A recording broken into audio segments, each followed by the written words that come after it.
Okay, so it's time for my end of week reading vlog wrap up, which is a vlog that I do at the end of each week discussing the books that I read that week. And this is my end of week reading vlog wrap up for the second week of July 2020. I still can't believe we're over halfway through, but here we are. So let's get right to it and discuss the books that I read this week, starting off with this book, Stewart Turton's The Seven Deaths of Evelyn Hardcastle. This is an adult mystery book, although I would go as far to give this book the subgenre of fantasy, and I'll tell you why. The premise of this book, in a non-spoiler way, is that it follows our protagonist, Aidan Bishop, who wakes up knowing nothing about himself and knowing nothing about his life, doesn't know where he is. The only thing he knows is that he's screaming out the name Anna, and he doesn't even know why. We come to find out very, very early on in the book that he has been placed into a game where a murder has occurred, the death of Evelyn Hardcastle, as you can tell by the title, and every single morning, I should say, the day begins again. So he's in this perpetual time loop, and he has to work out who killed Evelyn Hardcastle, or he will remain in this time loop forever. I won't say more because it will spoil too much, but I have done a spoiler-only review of this book, and that should be coming out tomorrow, so you can keep an eye out for that. And yeah, check all that out there. I really enjoyed myself. I was not a fan of the ending. I won't give it away because, being a mystery, the reveal of a mystery is the biggest part, so I'm not going to give it away, but all I'll say is I wasn't a fan of the reveal of who the murderer was, but I did enjoy the rest of the book, and so because of that, I ended up giving this book 4 stars, and yeah, I highly recommend picking up this book if you are a fan of mysteries, but also if you like the kind of Groundhog Day concept, in that the day keeps repeating itself. I was never really a massive fan of Groundhog Day, but I always liked the idea of the day continuing to repeat itself for whatever reason. And so the fact that it does continue to, the day does repeat, I really did appreciate that, the whole time loop. So yeah, didn't really like the reveal, but loved everything leading up to the reveal. One other thing that I will let you know is that not only does the day repeat itself, but every single morning our protagonist finds himself waking up in the body of a guest that was at this mansion, because they're at a mansion, that's where it's playing out, a guest at this mansion, and each time he wakes up in the body of this guest, he is able to recall what has happened from the day before. So the first time he wakes up in a new body once we start reading the book. So not the body he's in, but the next body that he goes into, he remembers what he's gone through. And each guest's body that his soul ends up taking over each day comes with its own limitations, but also its own advantages, and that makes a much more enjoyable, not a much more, just a very enjoyable reading experience, because yeah, he's able to work certain things out or do certain things with certain people that he can't with others, and it just made for a very intriguing read. I gave it 4 stars. I really enjoyed it. Did not like the reveal. However, I did say during my review, and I also did say in my midweek vlog, that if Stewart Turton released a second book in this series, at the moment it is a standalone, but if he released a second book in this series, I would definitely read it, because I would hope that it would continue on with this game of, you know, the time loop continuing and trying to work out something in order to escape that time loop. I just thought it was amazing, extremely well written. It was the winner of the Costa Book Awards, and that was very highly deserved. So 4 stars from me, very enjoyable read, and yeah, I very much enjoyed myself, but because it's a standalone, I don't know if I'm going to read another Stewart Turton book anytime soon. But if he does bring out a sequel, I'm definitely going to read it because it was just so much fun. I'm sorry I keep hitting the book. I'm just very emotionally happy right now with this book. So that's the first book that I read for the second week of July 2020. So the second book that I picked up for the second week of July 2020 was this book, the third book in the Hunger Games series by Susan Collins, Mockingjay. Now, for those of you who have followed my journey with the Hunger Games, you will know what I'm going to say, but for the benefit of those who have not seen this, seen my journey with Hunger Games, I will very briefly explain. A couple of months ago, I went into reading the very first Hunger Games book knowing nothing at all. Somehow I managed to survive not knowing anything about the book, the films, anything like that, and I'm so happy. Because I came out of reading book 1, really loving it. I gave it 5 stars. It was amazing. Susan Collins is such an amazing writer, and she knows how to put her readers in a situation where there are such high stakes and you feel like you're living these high stakes alongside the protagonist, and oh my god, it was just so good. With the second book, I had some expectations going in, or not necessarily expectations, but things that I wanted to see in the second book. But there's a plot twist that occurs about, excuse me, about a third to half of the way. I'm making a lot of sense today, aren't I? About a third to half of the way in the book that I really did not appreciate, but not only did I not appreciate it, this plot twist ensured that what I wanted to see happen was not going to happen. So that was really disappointing for me, and from that twist in the first twist in the second book onwards, I started disliking the series. At the end of the second book, there is another massive plot twist that occurs, and it really had me anxious going into this book because I didn't like where it was going. Everything that I loved about the first book, it seemed like we were taking a sharp left turn and going in a completely different direction that I didn't want to go in. So I was anxious to get into this book. I started reading this book and I got about halfway through, and then I ended up DNFing it because I just wasn't enjoying it.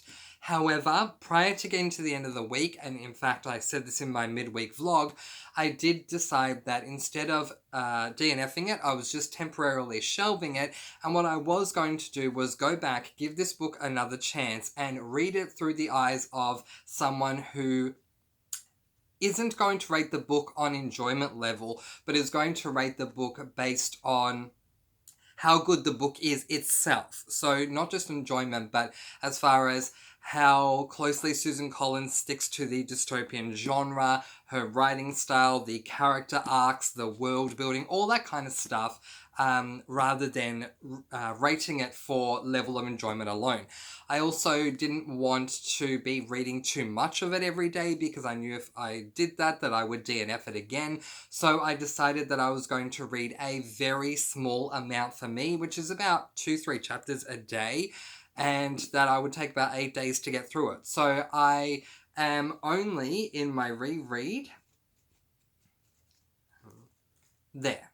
So I'm 178 pages in to this book, and as far as discussing it with you guys without giving away spoilers, especially keeping in mind it's the third book in a series, and also keeping in mind that I'm not rating this for enjoyment, but rating it as far as how good it is as a book on its own, enjoyment level aside, this book is a good book. I think Susan Collins has an easy to read writing style. She has a way of still, she had this in book 1, but she still has it with book 3, provided you you're able to distance yourself from your emotions, and provided I'm able to do that, to distance myself away from my enjoyment level and just look at it objectively, she still writes in a way that has her readers feeling for the protagonist and feeling what her protagonist is going through.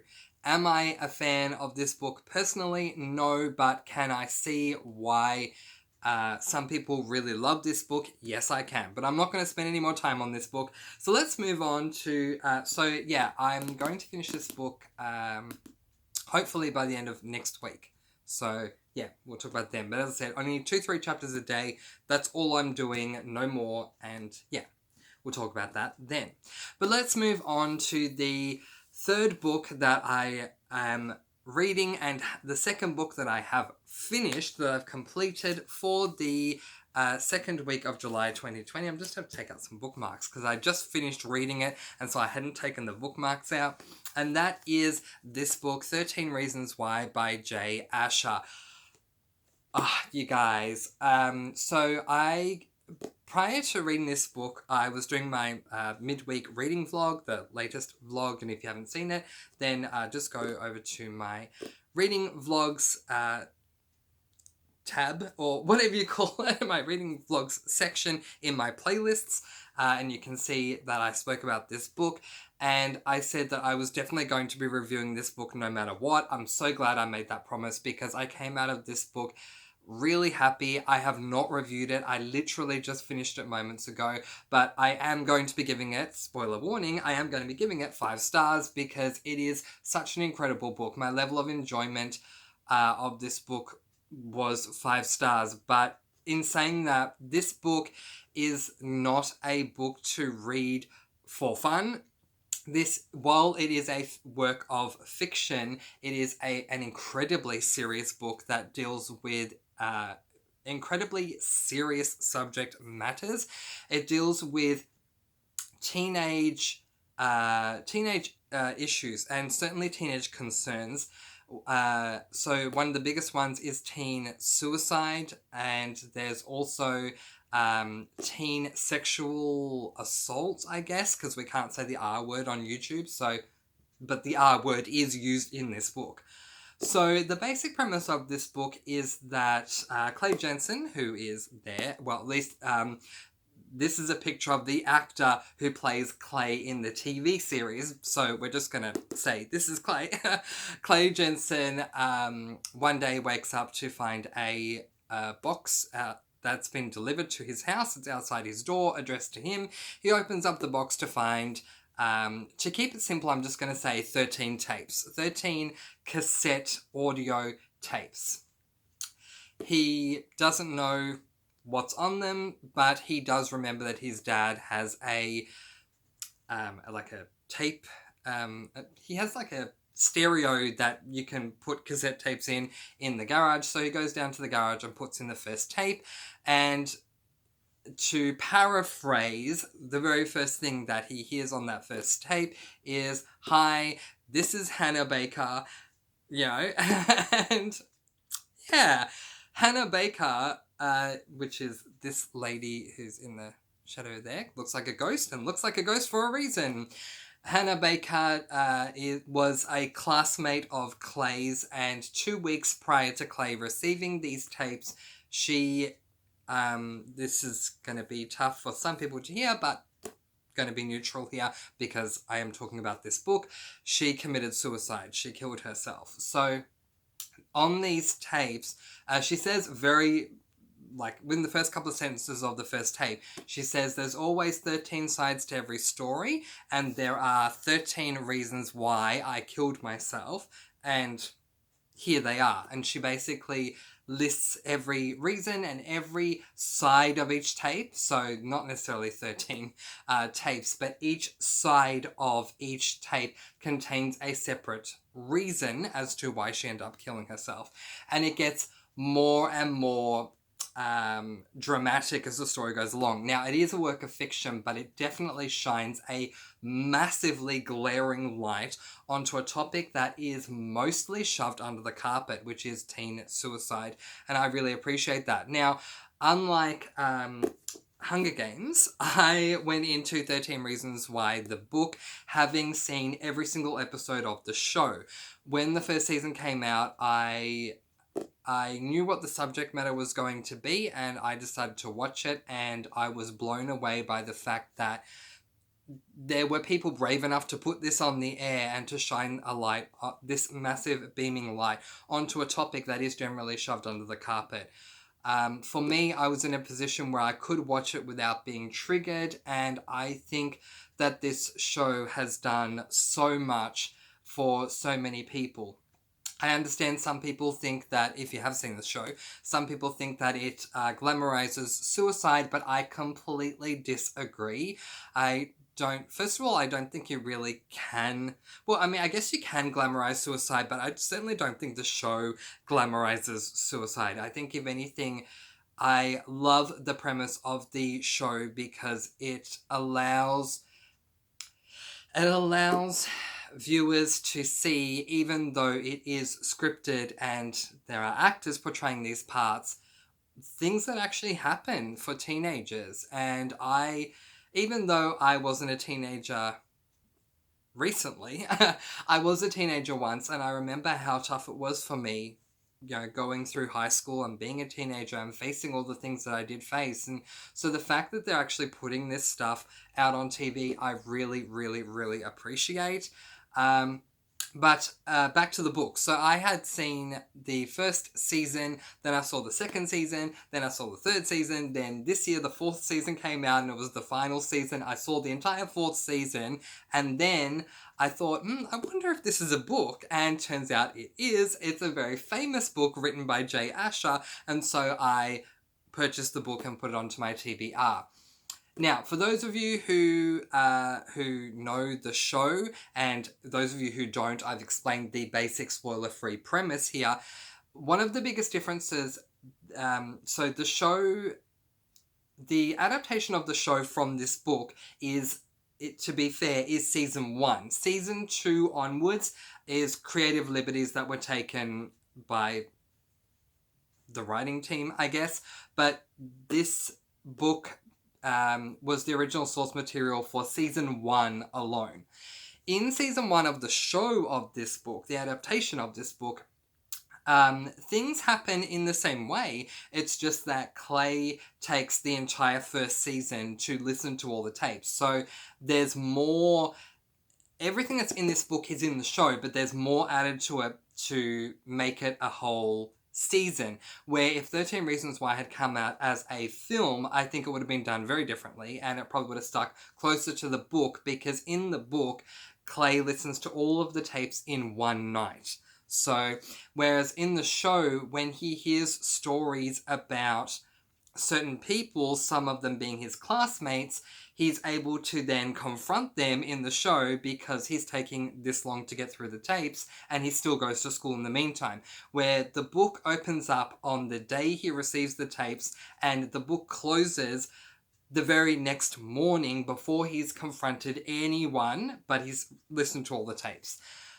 Okay, now talking about the book itself. This book is amazing. I am, after having read this book, and I'm still trying to get my thoughts together, but after having read this book, I am not at all surprised that it was adapted into a show. Jay Asher is an amazing author and really knows how to hit his readers with, even though it is a work of fiction, with what actually happens. It's tough being a teenager, and yeah, there's so many other things that I could say, but I won't. I'll save it for the review. But I will say, for my reading experience, I started reading this book yesterday. I knew that I was going to finish it in 2 days, but I nearly finished this book in 1 day, because I started reading, and I always schedule out how many pages I'm going to read every day of every book to make sure that I get through everything by the scheduled time that I want to get through it. But I somehow got to the point that I was meant to get up to yesterday, and I kept reading because this book is so, I don't want to say enticing because it sounds wrong, but I just felt so zoned into this book literally everything else melted away. Not once did my thoughts detract from the book. I was so zoned into what was going on that I had to pry myself away last night, because otherwise I would have finished it in one night, which there's no problem with that, but I wanted to be able to read more today. But yeah, this book is really amazing. So much credit to Jay Asher. Apparently it's been up for a very long time. And so I didn't know that until the show came out. But yeah, absolutely amazing. While I have not rated it on Goodreads yet, because I wanted to come here and do my end of week reading vlog wrap up first, I can tell you, spoiler here, for my rating, I'm definitely giving this book 5 stars. It was so incredible from start to finish, and I wish there was more. There is more as far as the show is concerned, but I wish that Jay Asher had a sequel to this book. Because just like with Seven Deaths of Evelyn Hardcastle, more so, however, with this book, there's no cons that I can give this book at all. But we'll talk about that in the review. I guess we'll leave that there. But yeah, 5 stars. This was incredible, and I am considering doing some rereads in December, and this may well be one of the books that I reread in December because of just how zoned in I was. Nothing else existed when I was reading this book, and yeah, so it was amazing. But let's move on, because I've already been talking for 21 minutes and I can't believe it. So let's just fly through the rest of this. So what am I going to be doing for week 3 of July 2020? Well, we're going to find out in just a moment. Okay, so to the rest of, to this coming week, week 3 of July 2020. For those of you who saw my, I believe it was in my July TBR, but there was a video where I spoke about this.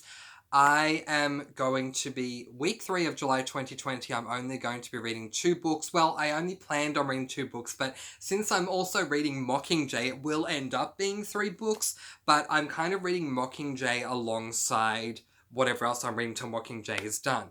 But the first book that that I planned on reading in the 3rd week of July 2020 is a book I'm going to be taking my time with, and I most likely will not finish this book until Friday. So when I do my midweek check-in with you guys on Thursday, where I normally have a book completed by that time, I will not have any books complete by the time I get to that midweek check-in, but I'll be able to talk to you about both books that I'm currently reading at that point. So that first book I'm going to read, that will take me from Monday all the way through to Friday, because I want to read it slowly, is this book, The Black Prism by Brent Weeks. This is an adult fantasy book, and it has 735 pages, which not only makes it a tome, but takes it only 15 pages away from being a tome and a half. For those of you who don't know what a tome is a book that is 500 pages or more. So it's close, it's 15 pages away from being 750 pages, which would make it a tome and a half. It is a chunker and a half to get through. And I don't want to rush this book. So I think I'm planning on reading like 150 or something pages a day, where normally it would have been a heck of a lot more. It probably would have been like 200 and something, like 250, 270 pages a day to get through it in 3 days. And I'm not going to do that. So I want to take my time with this one, because it is such a thick and long book, but also because it is an adult fantasy. And I have found that in the past, that when I've rushed adult fantasy books, that I've struggled to really enjoy them and really get into them. So I feel that breaking this book up into 5 parts, I will be able to immerse myself more fully and really enjoy this book a lot more. So people seem to be divided on this book, whether they love it or don't like it, and so I'm going to see what I think. But it is the first book in the Lightbringer series. We'll see how we go. My voice kind of went a bit funny there, I do apologise. The second book that I planned originally to read in the 3rd week of July 2020, I will read over the course of the weekend, and I'm so happy to be having this book on my channel for so many reasons. It is this book, Captive Prince by C.S. It's either Picard or Passat, but I tell you what, by the time we get to this point next week, my end of week wrap up for week 3 of July 2020, I will know how to say this name, and I am so sorry, CS, for if I've been saying your name incorrectly.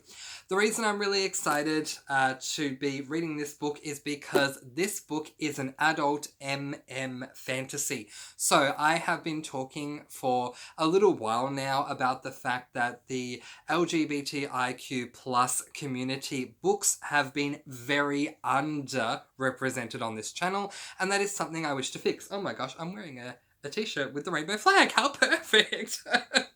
There we go. Woo! Yeah, it's been very much underrepresented on this channel. I've only read 1 out of 55 books that I've read so far. Can you believe it? 55. Woo!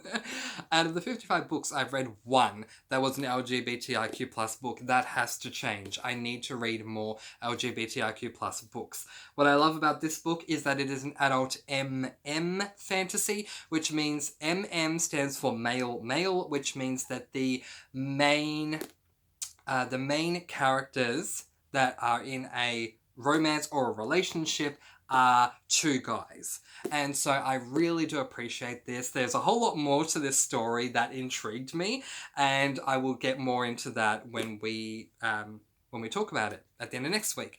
But yeah, really excited to be getting to this book. So there we go. Let's wrap this up because this video has gone on much longer than I thought. They always do. I always plan to make them really short for you guys, and they always end up being really long, so I'm really sorry about that. Okay, so let's go through this one more time. This week I read Stewart Turton's The 7 Deaths of Evelyn Hardcastle. Loved it. Didn't love the reveal, but otherwise loved everything leading up to it and gave it 4 stars. I started reading Mockingjay, ended up DNFing it, but then decided I'm going to read it very, very, very slowly, and will continue that read into this coming week. I then today finished 13 Reasons Why by Jay Asher. Loved it so much, gave it 5 stars. Tomorrow I will be alongside Mockingjay reading The Black Prism by Brent Weeks and taking it incredibly slowly. I'm going to take 5 days to read this book. And then on the weekend, I'll be reading Captive Prince by C.S. Picard or Passat. We will find out how to pronounce this by the time we get to this point next week. I'm looking forward to learning how to pronounce that name. So, these are the books that I've discussed this week. Have you read any of these books? What did you think of them? Please do. Feel free to let me know in the comment section below, but please also be mindful of not leaving spoilers, because even if I have read those books, there is always the possibility that there are people here watching this vlog who have not read these books, and I don't want to spoil it for them. So in a spoiler-free way, if you've read any of those books, please let me know about them in the comment section below and we'll discuss them. If you want to discuss any of the books, not just the books I've discussed today, but any of the books that I've discussed at all on my channel with me in a spoilery way, I always leave my email in the description below, so you can email me if you want to discuss books that I have read with me in a spoilery way. But in the meantime, I'm letting you guys go. Peace, blessings, and so much love. I post videos every Thursday and Sunday with reviews and other videos placed in between. Mwah! Thank you so much for watching, and I'll see you next time. Happy reading! Bye guys! Bye!